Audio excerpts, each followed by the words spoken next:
کیوں آنکھ ملائی تھی، کیوں آگ لگا۔ السلام علیکم ورحمۃ اللہ وبرکاتہ۔ امید کرتا ہوں آپ خیریت سے ہوں گے۔ کعبۃ اللہ شریف کی طرف منہ کر کے اونچی جگہ بیٹھنا مستحب ہے۔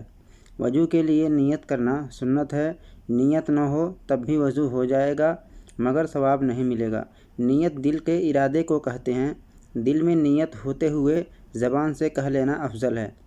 لہٰذا زبان سے اس طرح نیت کیجیے کہ میں حکم الہی عز و جل بجا لانے اور پاکی حاصل کرنے کے لیے وضو کر رہا ہوں۔ پھر بسم اللہ پڑھ لیجئے، یہ بھی سنت ہے، بلکہ بسم اللہ والحمدللہ کہہ لیجئے۔ جب تک باوضو رہیں گے فرشتے نیکیاں لکھتے رہیں گے۔ اب دونوں ہاتھ 3 بار گٹوں تک دھوئیں۔ دونوں ہاتھ کی انگلیوں کا خلال بھی کیجئے۔ اس کے بعد اب سیدھے ہاتھ کے 3 چلو پانی سے اس طرح 3 کلیاں کیجئے کہ ہر بار منہ کے ہر پرزے پر یعنی حلق کے کنارے تک پانی بہہ جائے۔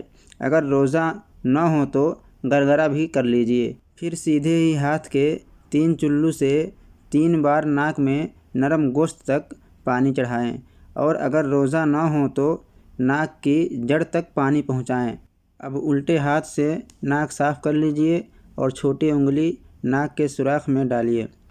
اب 3 بار سارا چہرہ اس طرح دھوئیے کہ جہاں سے سر کے بال اگنا شروع ہوتے ہیں وہاں سے لے کر ٹھڈی کے نیچے تک، اور ایک کان کے لو سے دوسرے کان کے لو تک ہر جگہ پانی بہہ جائے۔ اگر داڑھی ہے اور احرام باندھے ہوئے نہیں ہیں تو اس طرح خلال کیجئے کہ انگلیوں کو گلے کی طرف سے داخل کر کے سامنے کی طرف نکالیے۔ پھر پہلے سیدھا ہاتھ انگلیوں کے سرے سے دھونا شروع کر کے کہنیوں سمیت 3 بار دھوئیے۔ اسی طرح پھر الٹا ہاتھ دھو لیجئے۔ دونوں ہاتھ آدھے بازو تک دھونا مستحب ہے۔ اکثر لوگ چلو میں پانی لے کر پہنچے سے 3 بار چھوڑ دیتے ہیں، کہنی تک بہتا چلا جاتا ہے۔ اس طرح کرنے سے کہنی اور کلائی کی کروٹوں پر پانی نہ پہنچنے کا اندیشہ ہے، لہٰذا بیان کردہ طریقے پر ہاتھ دھوئیں۔ سر کا مسح اس طرح کیجئے کہ دونوں انگوٹھوں اور کلمے کی انگلیوں کو چھوڑ کر دونوں ہاتھ کی 3 انگلیوں کے سرے ایک دوسرے سے ملا لیجئے، اور پیشانی کے بال یا کھال پر رکھ کر کھینچتے ہوئے پیچھے گردن کے گدے تک اس طرح لے جائیے کہ ہتھیلیاں سر سے جدا رہیں۔ پھر گدے سے ہتھیلیاں کھینچتے ہوئے پیشانی تک لے آئیے۔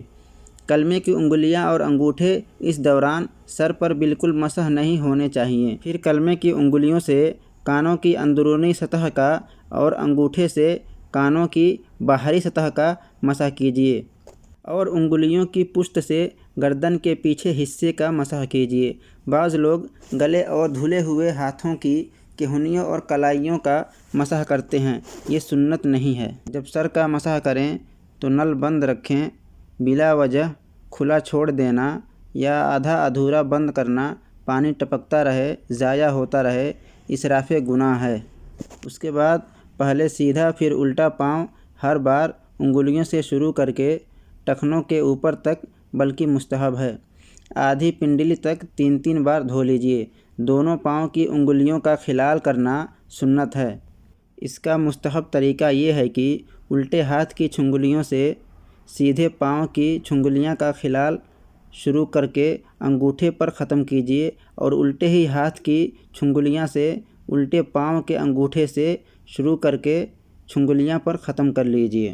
حجۃ الاسلام حضرت سیدنا محمد بن محمد غزالی علیہ الرحمہ فرماتے ہیں، ہر پارٹ دھوتے وقت یہ امید کرتا رہے کہ میرے اس پارٹ کے گناہ نکل رہے ہیں۔ ویڈیو کو لائک کریں، شیئر کریں، چینل کو سبسکرائب کریں۔